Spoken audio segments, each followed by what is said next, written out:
So when I turn the key, here's my little error messages, ESP, and it'll switch to ABS. So what I'm going to try and do is start the car. One of the things I've noticed also, when I turn the steering wheel, it's quite heavy, as if there's limited power steering, which is interesting. So one of the things I've noticed over the years of owning this beautiful Mercedes SL is the convenience function, that you'll have the message that comes up and it says convenience functions temporarily unavailable. That comes up when the rear battery, that's your big one in the trunk and the boot, is low. Basically the car shuts down all the essentials, the conveniences. So it's going to shut down things like your rear heated window, which uses an awful lot of current. It's going to shut down anything on the seats, like the heated seats, the cooling seats if you've got them. It's going to shut down your cruise control. It's going to shut down the cigar lighter, which if you've got stuff plugged in there, you'll know because you won't be able to charge your phone, etc. Also though, what it's going to do is it could potentially throw up faults on the dash which you didn't have before. And for me, what I've noticed in recent times, we just get out this junction in case somebody starts shooting at me. The ESP, which is the electronic stability program, that potentially is going to shut down as well. Also your SBC, which is your sensotonic brake control. Now this Mercedes SL, other cars have got it, some of the C's and the E classes of this era, and this is a 2004. When you put your foot on the brake and you're stationary and you push it down just a fraction more than you would do normally, the braking system will hold the car, it will stop it moving. And what this allows you to do is take your foot off the brake, and then when you want to plant it to the floor, if you're sat at the lights and you're being a child, bang, you're going to accelerate really quick. For parking sensors, that will also shut down. So in summary, if your rear battery is not a genuine Mercedes battery, and I've hampered on about this for many years, they can give you issues. You may have all the voltage and it all looks good on your multimeter, but I do know that a genuine Mercedes battery will get you out of trouble. They are really good, and people will say, oh well, it's just a Varta battery, Mercedes don't make them. You're right, it is just a Varta battery, but you've got to remember that Mercedes, they're not going to take any old Varta battery. They're going to make sure that that quality control back in the factory is absolutely tip top. And ever since I've put a Mercedes battery genuine in the back, and it doesn't cost much more, I don't really have any problems. Now, the reason I was getting all these issues that I've just talked about is because I've got other cars and this has been sat around for 2 or 3 weeks. So things tend to sort of drain over a period of time. I don't use a battery tender because I don't want to fry the battery control module. And by the way, keep tuned because there's a wicked little video I'm going to do, which is a very handy little modification on that battery control module. It will save literally your car going on fire, and I've been meaning to do it, and it's very simple, and I'm going to do that. So if you've got problems on the dash where you're seeing things that have come up that you didn't have before you start thinking physically you've got an ABS problem, you've got a parking problem, you've got an SBC problem, you've got an ESP problem, just make sure that rear battery is nice and charged before you start doing anything. So I've had this before in other cars, Range Rover actually specifically, exactly the same thing, ABS. And I'm going to try and do the old steering wheel reset. So if this is your sort of thing, I've got loads of videos, especially on a Mercedes SL. I do other vehicles as well, Range Rover, Honda, but Mercedes SL, I've got lots of little videos because these cars are getting old. They're 24 years old. And if it's your sort of thing, have a little think about subscribing. There's a lovely little playlist at the end, and you'll see a whole myriad of other things and other fixes that I've done on this Mercedes. So let's turn it all the way to the right, doesn't matter which way, all the way to the left, and then back again to the centre. Well, that doesn't seem to do anything, unfortunately. So today, I'm going to get my diagnostic tool and see what I can see about this ESP ABS warning light. A nice cup of chai as well. Okay, let's plug in my Maxi-Com Autel and let's see what stories it tells me. Right, so here's my car. Okay, it's a 2004 and it's right-hand drive. Motor electronics 2.8. ETC, that's the electronic transmission control. I've got beeps and stuff going on my dash as it runs through the systems. SBC, sensor brake control, fault 3.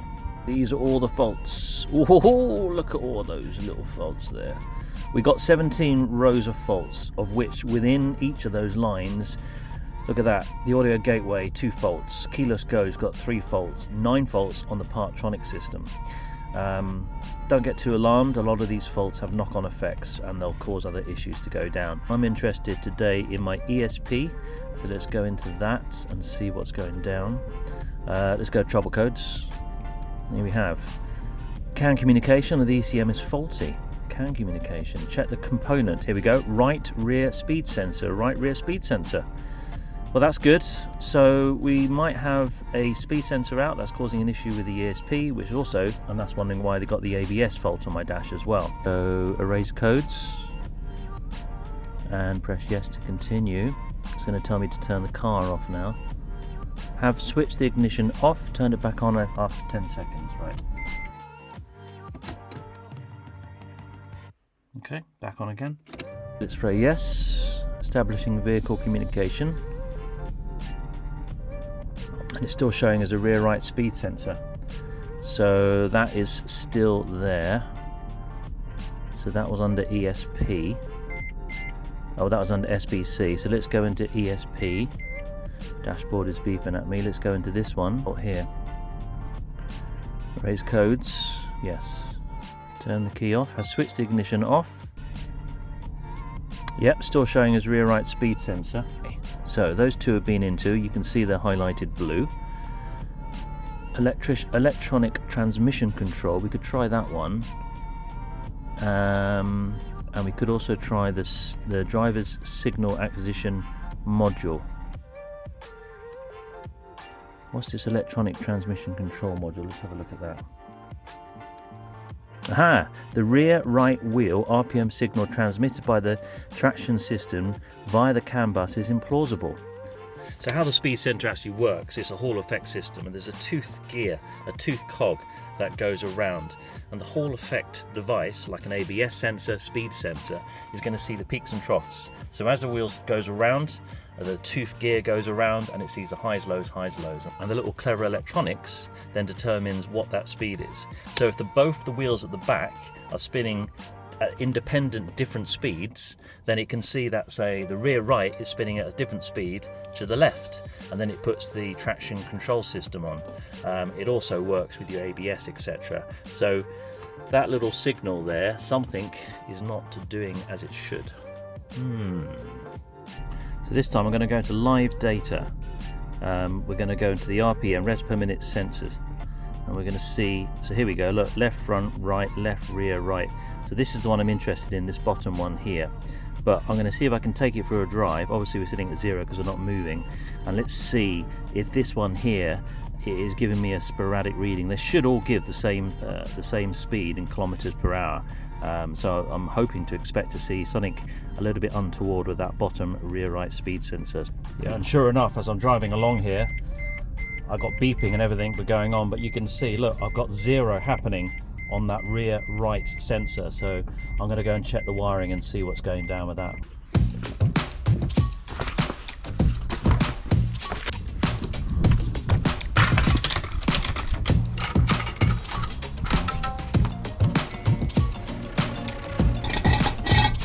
There's your speed sensor just there.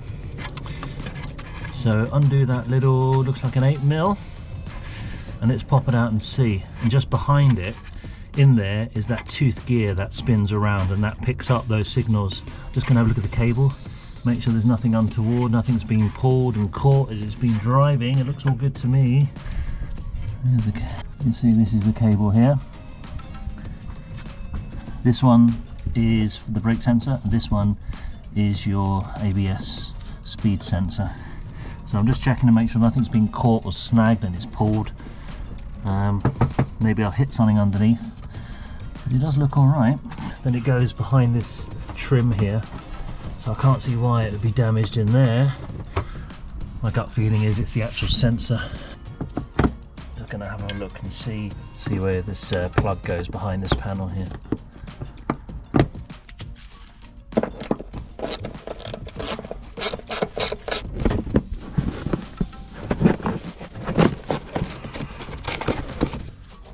here's my connection. Going to make sure everything's good there.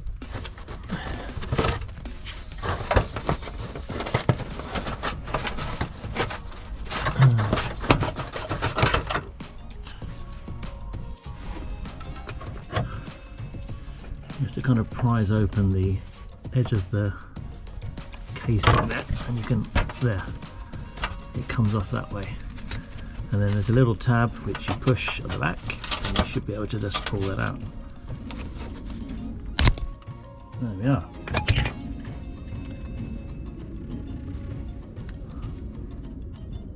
Well, all looks good in there. So I thought I'd try something. In here, all the old car bits.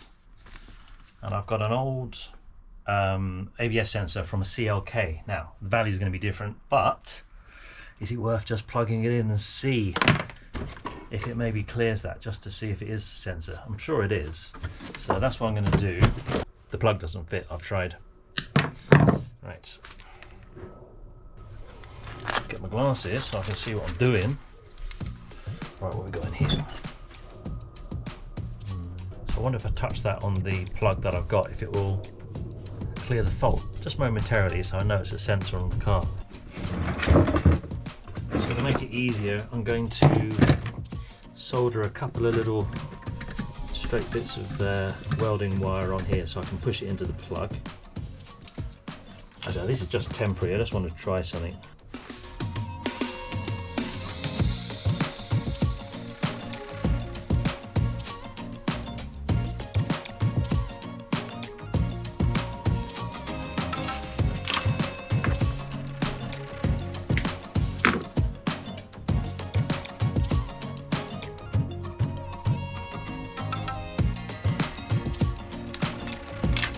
Okay.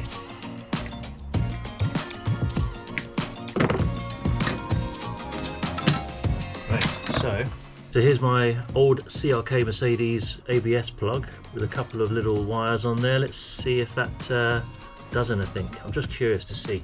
I'm just gonna plug those in there. I don't know which way around, but I'll see. Key in, turn. Let's see if anything comes up. Oh, I've still got it. Nope, still showing. Okay.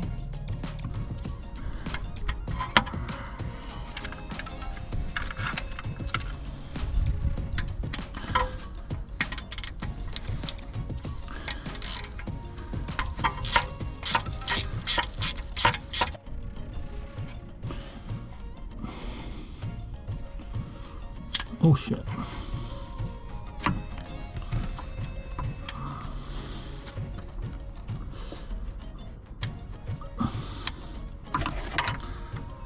Well, something's not good in there. It's kind of really seized in there, and I think something's bloody broken, which is not good.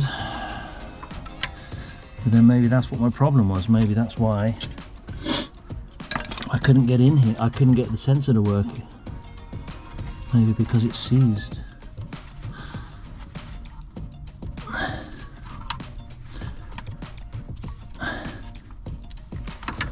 Well, yeah, you can see the wires there going to the sensor, but that is now knackered. I'm going to have to try and, I don't know, drill that out, do something. So I've got to try and dig out this old one now. I'm going to drill the thing out. It's absolutely, I mean, that's probably maybe the reason why it's got corroded in there, I hope. So we can drill this here.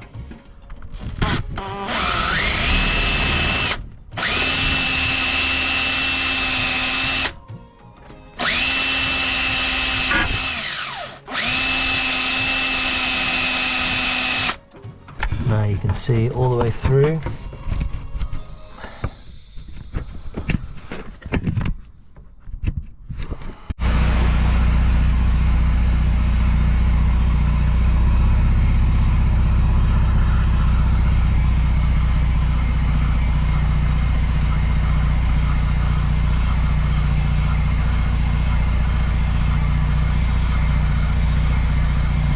So finally, with a combination of a drill, what I did was I carefully marked with another sensor I got, just so that I didn't go too deep, and I knew to stop at the blue there.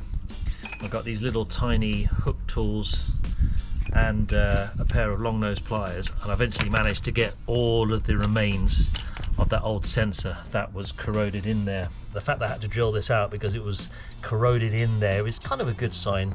I'm hoping, this has been on since the car was made, that that's the issue. So a couple of days time I'll get the new part, let's put the ABS sensor on and see if it cures my problem.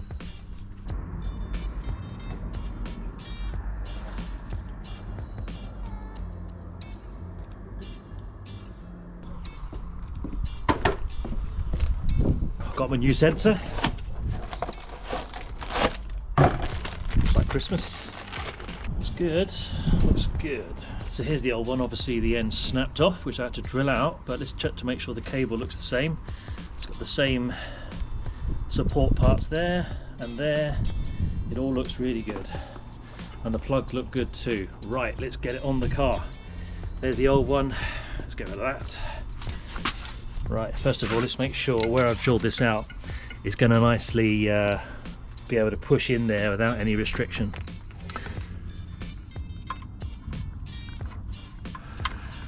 Yep, that looks good. Beautiful. That's nice in there. I am tempted to put a little bit of grease in there, but I don't know. Actually almost seems like it's slightly too loose. Could put a bit of grease in there. Why not?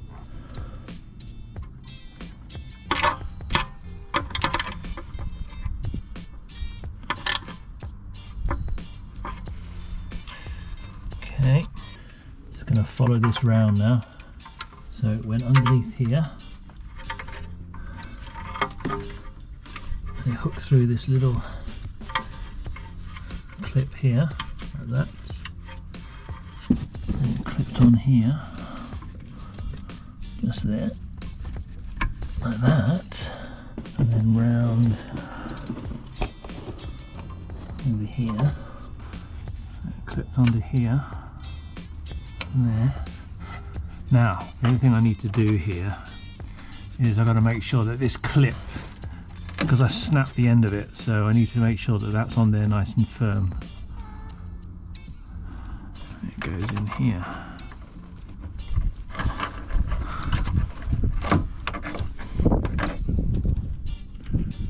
Like that. I'm going to use this. This is called self-amalgamating tape, and it bonds to itself. It's stretchy and it's waterproof. So the nice thing about it is if I do need to let that plug off again, it's actually easy to take off too. It's not sticky, it just bonds to itself.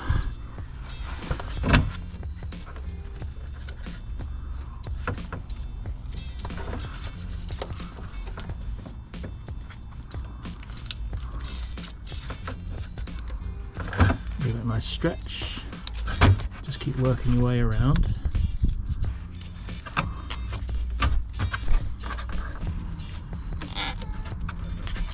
So it gives it a nice waterproof seal and bonds it together like that. Right, and the next thing I'm going to do, I need to try and get that back on there, don't I?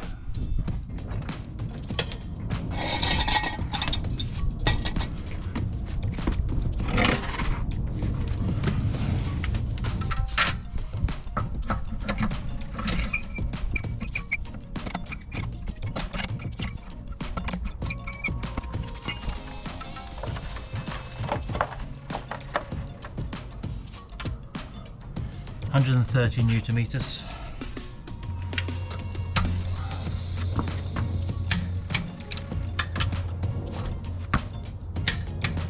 Right, moment of truth. Let's see if the car's behaving itself and get rid of those fault lights.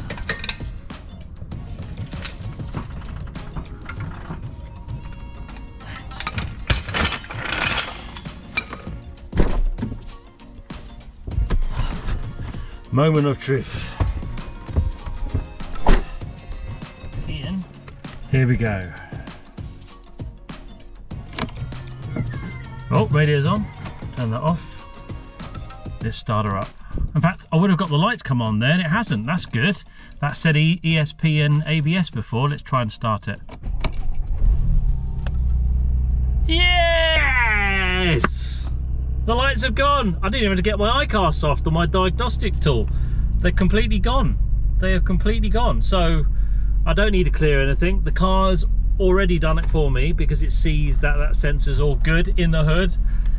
That's another problem fixed. Not bad. 40 quid for an ABS sensor. So let's take it for a little test drive and make sure we got no lights that come on as I drive.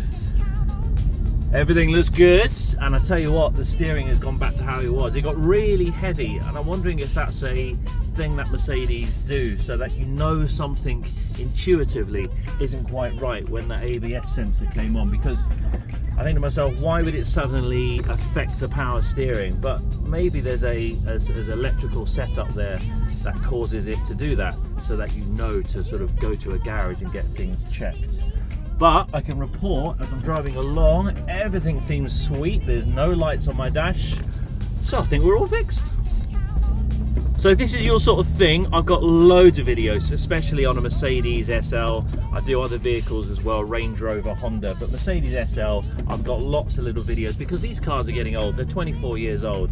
And if it's your sort of thing, have a little think about subscribing. There's a lovely little playlist at the end, and you'll see a whole myriad of other things and other fixes that I've done on this Mercedes. So cheers for watching, see you on the next one. Let's move on, 'cause it's time to move on. Sometimes